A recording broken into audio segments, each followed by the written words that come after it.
sejahtera bagi kita semua. Halo teman-teman, kami dari kelompok 03 kelas Kewarganegaraan B310. Di sini kami ingin memaparkan mengenai proyek citizen yang sedang kami lakukan. Jadi, kami mengangkat topik yaitu harmoni, kewajiban dan hak negara dan warga negara dalam demokrasi. Alasan kami mengangkat topik ini karena dari tahun ke tahun, permasalahan ketidakseimbangan pemenuhan hak dan kewajiban negara maupun warga negara semakin meningkat intensitasnya. Di tengah praktik oligarki yang membajak demokrasi Indonesia, kami dari kelompok 03 merasa perlu untuk turun tangan dan berkontribusi dalam penyeimbangan pemenuhan hak dan kewajiban masyarakat negara yang banyak dilalaikan oleh negara. Misalnya saja, setiap warga negara memiliki hak dan kewajiban untuk mendapatkan penghidupan yang layak. Akan tetapi, pada kenyataannya, banyak warga negara yang belum merasakan kesejahteraan dalam menjalani kehidupannya. Kami dari kelompok 03 ingin membahas sedikit perubahan yang dimulai dari kasus-kasus yang terjadi di sekitar lingkungan kami. Karena kami percaya bahwa dalam proses untuk menyeimbangkan hak dan kewajiban, bukanlah tentang intensitasnya, melainkan konsistensi dan komitmen kami. Sedikit demi sedikit, tetes demi tetes, semoga melalui aksi yang kami lakukan, lama-kelamaan akan menghasilkan perubahan yang signifikan. Sebelumnya, kami akan sedikit menjelaskan mengenai topik yang kami angkat kali ini. Jadi, kami membagi menjadi 6 bagian besar. Yang pertama adalah konsep dan urgensi harmonisasi pemenuhan hak dan kewajiban negara. Lalu yang kedua adalah alasan diperlukan harmonisasi pemenuhan hak dan kewajiban. Yang ketiga adalah esensi dan urgensi harmonisasi pemenuhan hak dan kewajiban di bidang agama. Lalu yang keempat adalah esensi dan urgensi harmonisasi pemenuhan hak dan kewajiban di bidang pendidikan dan kebudayaan. Yang kelima adalah esensi dan urgensi harmonisasi pemenuhan hak dan kewajiban di bidang perekonomian. Dan yang keenam adalah esensi dan urgensi harmonisasi pemenuhan hak dan kewajiban di bidang pertahanan. Di sini saya, Patricia, akan menjelaskan mengenai yang pertama adalah konsep dan urgensi harmoni kewajiban dan hak negara dan warga negara. Sebelumnya, saya akan menjelaskan mengenai pengertian hak dan kewajiban itu sendiri. Hak adalah kuasa untuk menerima atau melakukan sesuatu yang semestinya diterima atau dilakukan oleh pihak tertentu, dan tidak dapat oleh pihak lain manapun juga, yang pada prinsipnya dapat dituntut secara paksa olehnya. Sedangkan wajib adalah beban untuk memberikan sesuatu yang semestinya dibiarkan atau diberikan pada pihak tertentu, tidak dapat oleh pihak lain manapun yang pada prinsipnya dapat dituntut secara paksa oleh yang berkepentingan. Kewajiban dengan demikian merupakan sesuatu yang harus dilakukan. Ini menurut Notonegoro tahun 1975. Hak dan kewajiban tidak dapat dipisahkan. Setiap kewajiban berkaitan dengan hak orang lain dan begitu juga sebaliknya. Kedua hal ini bersifat saling membatasi. Yang ketiga adalah dalam praktik bernegara, konsep yang perlu diusung dalam menyeimbangkan dalam menuntut hak dan menunaikan kewajiban adalah melekat pada masing-masing individu dan negara. Konsep ini diatur dalam UUD NRI tahun 1945 yang menjamin hak-hak dasar dan kewajiban negara, warga negara maupun negara. Atas dasar konsep tersebut, maka warga negara dan negara harus menekankan pada keharmonisan pemenuhan kewajiban dan hak masing-masing untuk menghindari munculnya berbagai permasalahan seperti merugikan solidaritas dalam masyarakat. Seperti yang kita ketahui, masyarakat lebih mementingkan pemenuhan haknya sehingga akan menempatkan kepentingan individu di atas kepentingan umum. Hal ini akan menimbulkan sikap individualitas. Sedangkan manusia sendiri sebagai makhluk sosial merupakan anggota masyarakat yang harus mengutamakan kesatuan. Karena hanya dalam lingkungan masyarakatlah manusia dapat menjadi manusia dalam arti sesungguhnya. Arti sesungguhnya ini adalah manusia dapat mengekspresikan semua potensi dalam dirinya dan demi mencapai kehidupan yang lebih bahagia secara spiritual, rohani maupun fisik. Yang kedua, saya akan menjelaskan mengenai alasan diperlukannya harmonisasi kewajiban dan hak negara dan warga negara. Alasan diperlukan harmonisasi ini adalah jika hak dan kewajiban seimbang dan terpenuhi, maka kehidupan masyarakat akan aman sejahtera. Hak dan kewajiban di Indonesia ini tidak akan pernah seimbang apabila masyarakat tidak bergerak untuk merubahnya. Oleh karena itu, diperlukannya harmoni kewajiban dan hak negara dan warga negara agar terciptanya kehidupan bernegara yang harmonis dan berkesinambungan antara kepentingan rakyat dalam pemenuhan hak dan kewajiban oleh negara ini sangat diperlukan. Maka dari itu kami dari kelompok 3 akan melakukan sesuatu proyek yang akan menimbulkan sedikit perubahan di dalam masyarakat di sekitar kami. Yang selanjutnya akan dijelaskan oleh teman saya. Baik, selanjutnya di sini saya akan menjelaskan mengenai esensi dan urgensi meliputi kebutuhan agama. Bangsa Indonesia dikenal sebagai bangsa yang religius. Kepercayaan bangsa kita kepada Tuhan Yang Maha Esa telah ada semenjak zaman prasejarah, sebelum datangnya pengaruh agama-agama besar ke tanah air kita. Nah, karena itu dalam perkembangannya bangsa kita mudah sekali menerima penyebaran agama-agama besar tersebut. Jadi rakyat bangsa kita menganut berbagai agama berdasarkan kitab suci yang diyakininya. Lalu Undang-Undang Dasar merupakan dokumen hukum yang mewujudkan cita-cita bersama setiap rakyat Indonesia. Dalam hal ini, cita-cita bersama untuk mewujudkan kehidupan beragam juga merupakan bagian yang diatur dalam UUD. Ketentuan mengenai agama diatur dalam UUD NRI 1945 pada pasal 29. Lalu urut-urutan 5 sila Pancasila menunjukkan suatu rangkaian tingkat dalam luasnya dan isi dalam sifatnya yang merupakan 138 pengkhususan dari sila-sila di mukanya. Jadi di antara 5 sila Pancasila ada hubungan yang mengikat satu dengan yang lainnya, sehingga Pancasila merupakan suatu keseluruhan yang bulat. Setelah itu, di antara 5 sila Pancasila ada hubungan yang mengikat satu dengan yang lainnya, sehingga Pancasila merupakan suatu keseluruhan yang bulat. Kesatuan sila-sila Pancasila yang memiliki susunan hierarkis piramidal itu harus dimaknai bahwa sila ketuhanan yang Maha Esa menjadi dasar dari yang pertama, sila kemanusiaan yang adil dan beradab, lalu persatuan Indonesia, yang ketiga, kerakyatan yang dipimpin oleh hikmat kebijaksanaan dalam permusyawaratan atau perwakilan, dan yang terakhir, keadilan sosial bagi seluruh rakyat Indonesia. Nah, dari uraian tersebut tampak bahwa sila ketuhanan yang Maha Esa merupakan basis dari sila-sila Pancasila lainnya. Jadi, paham ketuhanan yang Maha Esa ini menjadi pandangan dasar dan bersifat primer yang secara substansial menjiwai keseluruhan wawasan kenegaraan bangsa Indonesia. Itulah sebabnya pasal 29 ayat 1 UUD NRI 1945 menegaskan bahwa berdasarkan atas ketuhanan yang Maha Esa. Maknanya adalah bahwa ketuhanan yang Maha Esa ini atau jiwa keberagaman ini harus diwujudkan dalam kerangka kehidupan bernegara yang tersusun dalam UUD NRI 1945. Setelah itu adanya jaminan kemerdekaan memeluk agama dan beribadah selain diatur dalam pasal 29 ayat 2 juga dalam pasal 28E ayat 1 UUD NRI 1945. Setelah itu diungkapkan juga pada uraian terdahulu bahwa dalam perubahan UUD NRI 1945 dilakukan penambahan ketentuan mengenai hak asasi manusia. Satu di antaranya adalah ketentuan pasal 29 ayat 2 mengenai kebebasan beragama dan beribadah yang dipertegaskan oleh pasal 28E ayat 1 yang salah satu substansinya mengatur hal yang sama. Sekian dari saya, mungkin selanjutnya bisa dilanjutkan oleh rekan saya. Terima kasih. Melalui proses, pendidikan kebudayaan bukan saja ditransformasikan dari generasi tua ke generasi muda, melainkan dikembangkan sehingga mencapai derajat tertinggi berupa peradaban. Penyelenggaraan pendidikan termasuk fungsi madya dari negara.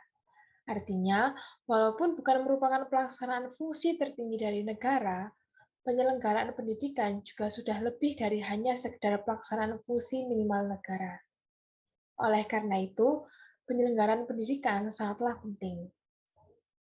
Pendidikan nasional merupakan perwujudan amanat UUD NRI tahun 1945 dalam rangka mencerdaskan kehidupan bangsa. Berkaitan dengan upaya mencerdaskan kehidupan bangsa, Kemendikbud berkeinginan bahwa pada tahun 2025, pendidikan nasional menghasilkan insan Indonesia cerdas dan kompetitif. Kecerdasan yang kita maksud adalah kecerdasan yang komprehensif. Artinya, bukan hanya cerdas intelektualnya, melainkan juga memiliki kecerdasan spiritual, emosional, sosial, bahkan kinestetis.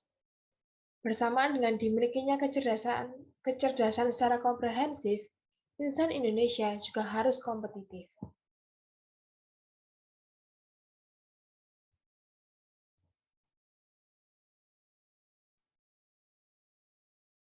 Yang pertama, cerdas spiritual. Beraktualisasi diri melalui hati atau kalbu untuk menumbuhkan dan memperkuat keimanan, ketakwaan, dan akhlak mulia termasuk budi pekerti luhur dan berkepribadian unggul. Kedua, cerdas emosional dan sosial.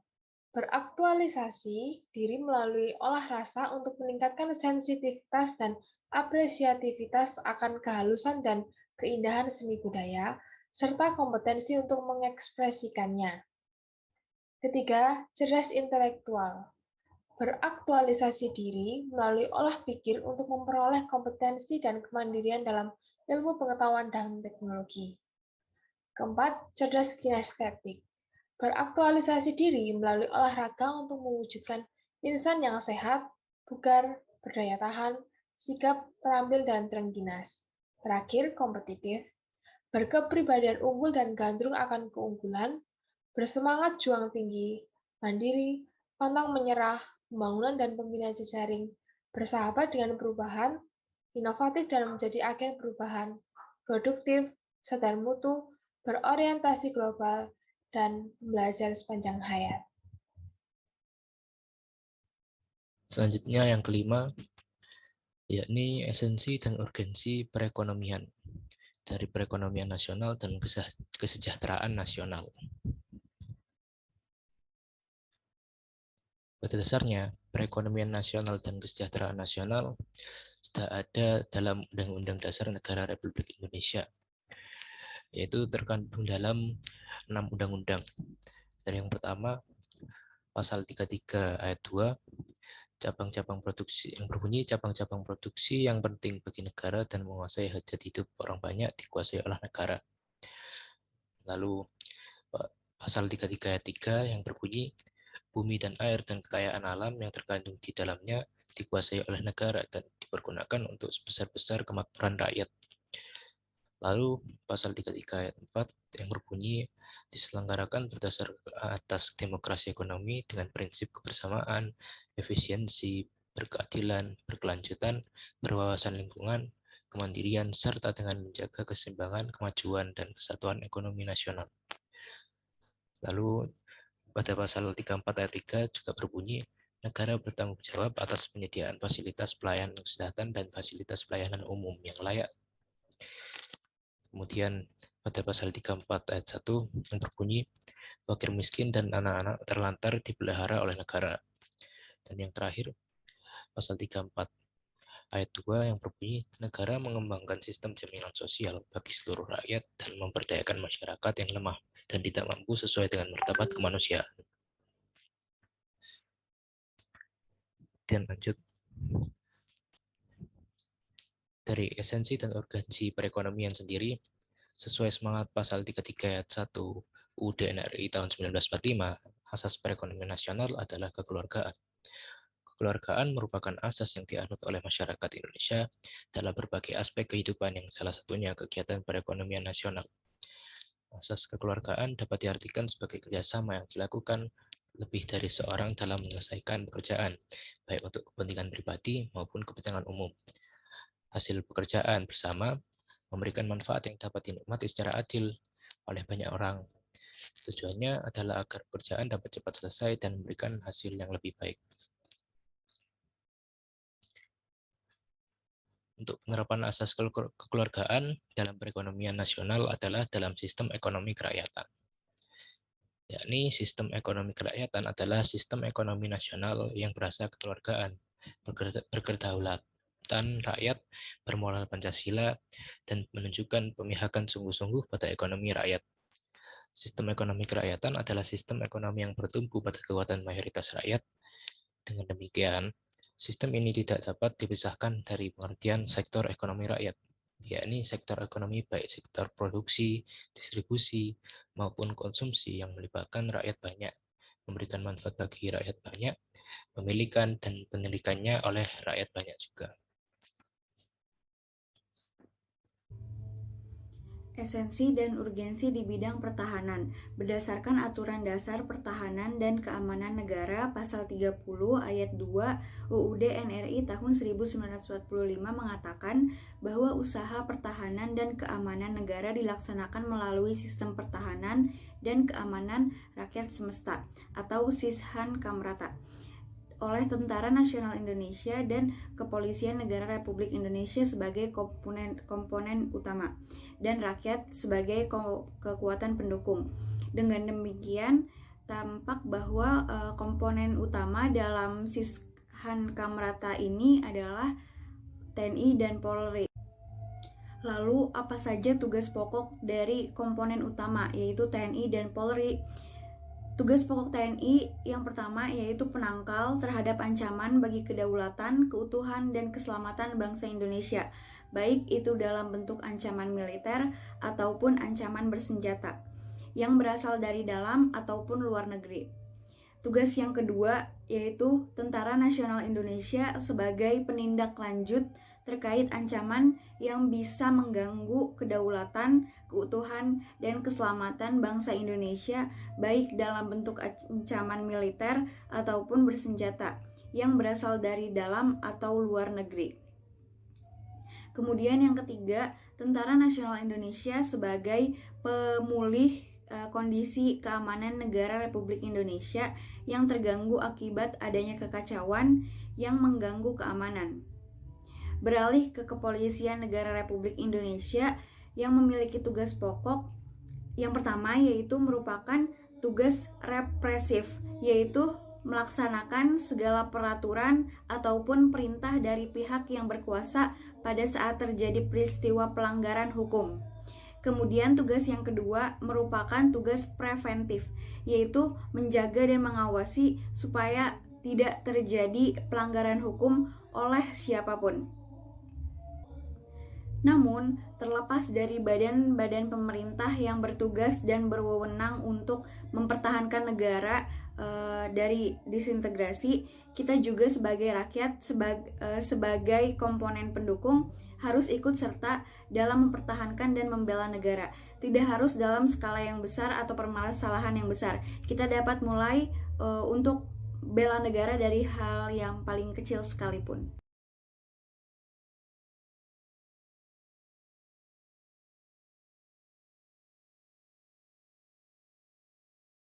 Berikutnya, di sini saya akan menjelaskan tentang rangkumannya.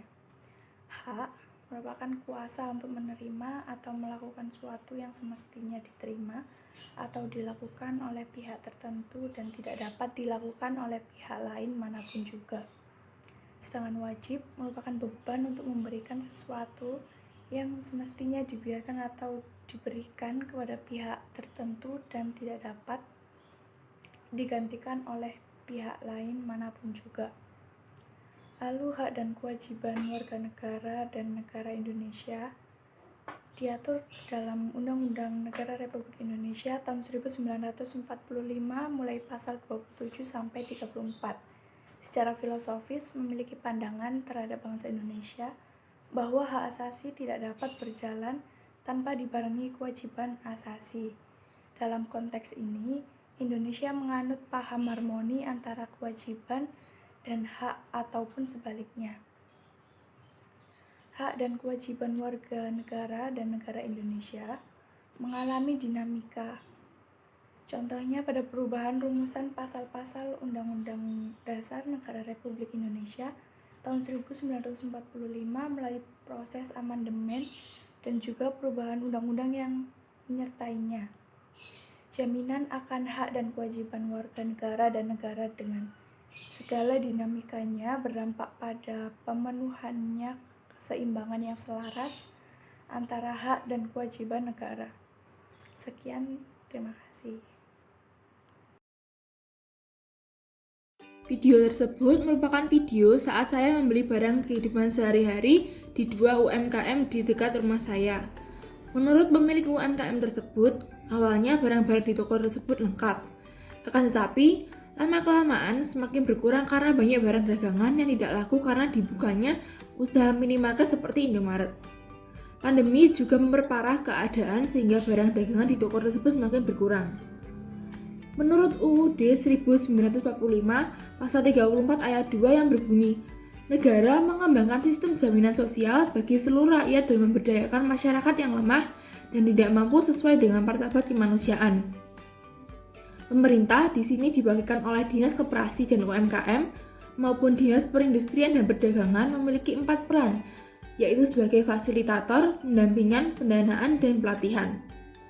Di sini tampak kewajiban pemerintah dalam bidang pendanaan belum tampak. Pemerintah seharusnya memprogramkan untuk memberi bantuan finansial kepada usaha UMKM. Tujuan memberi bantuan permodalan dan pendanaan adalah untuk merekonstruksi usaha bisnis agar lebih produktif yang pada gilirannya mampu menjadi usaha yang kompetitif. Untuk bisa mencapai tujuan itu, dana yang ada harus didistribusikan dengan tepat sasaran dan harus terhindar dari terjadinya penyimpangan dana bantuan. Semoga dengan terus berlangganan memberi di kedua UMKM ini dapat sedikit meringankan beban mereka karena terdampak pandemi COVID-19. Pada video kali ini, saya akan berdonasi untuk anak-anak di NTT agar mereka bisa mengakses air bersih guna mencegah stunting. Di sini saya akan berdonasi melalui aplikasi Kita Bisa. Caranya cukup mudah karena di sini banyak sekali opsi-opsi pilihannya dan kita bisa membayarnya melalui Dana, ShopeePay, atau transfer bank. Menurut saya, anak di NTT yang juga merupakan warga negara Indonesia memiliki hak yang sama, yaitu mendapatkan makanan atau kebutuhan hidup yang layak. Serta kewajiban kita sebagai warga negara yang baik, yaitu mampu untuk saling tolong-menolong dan membantu antar sesama warga negara. Keseimbangan antara hak dan kewajiban sebagai warga negara akan menghasilkan harmonisasi yang baik di suatu negara yang akan menciptakan suasana yang aman dan damai.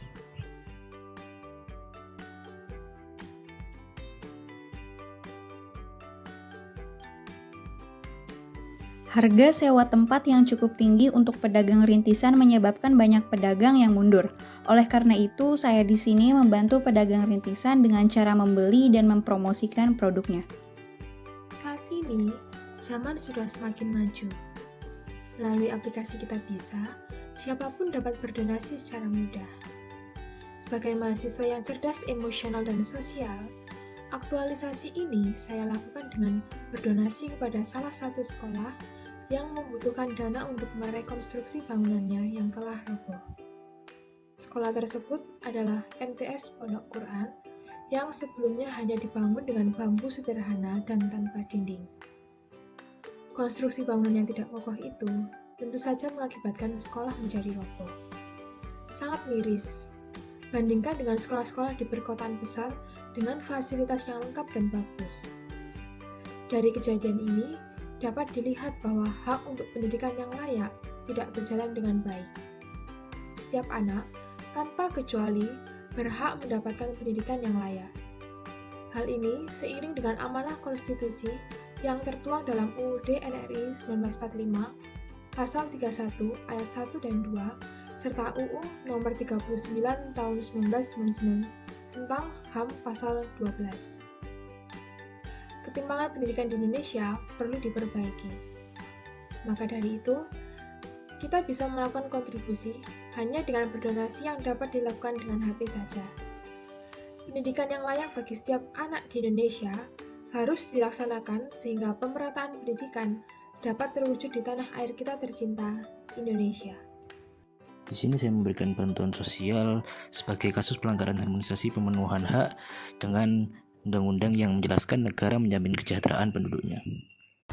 Halo semuanya, Di sini saya sedang memberikan contoh saya sebagai mahasiswa yang cerdas emosional dan sosial dengan beraktualisasi diri melalui interaksi sosial yang empatik dan simpatik.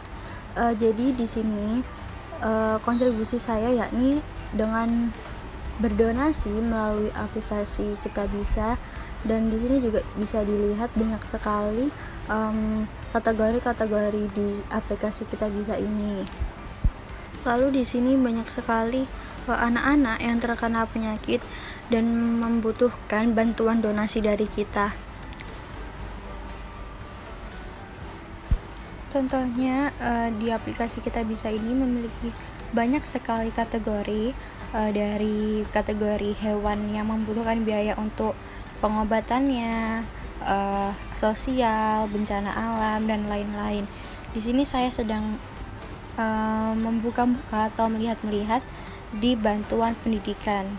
Contohnya yakni memberikan bantuan donasi melalui beasiswa kepada anak yang kurang biaya untuk pendidikan, maupun itu untuk hafalan Quran dan yang lain-lainnya. Lalu di sini saya memilih di bantuan pendidikan untuk dukung pendidikan Indonesia bersama Ayo Belajar. Nah, di sini banyak sekali cerita-cerita mengenai donasi berikut dan saya tersentuh, lalu saya ingin berkontribusi untuk berdonasi di kategori tersebut. Nah, untuk jumlah donasi kita bisa sesuaikan dengan budget kita, bisa dari minimal Rp1.000 sampai 100.000 atau 200.000 atau semampunya yang kita miliki. Untuk pembayarannya juga kita bisa melalui aplikasi Dana, ShopeePay, GoPay ataupun melalui transfer bank.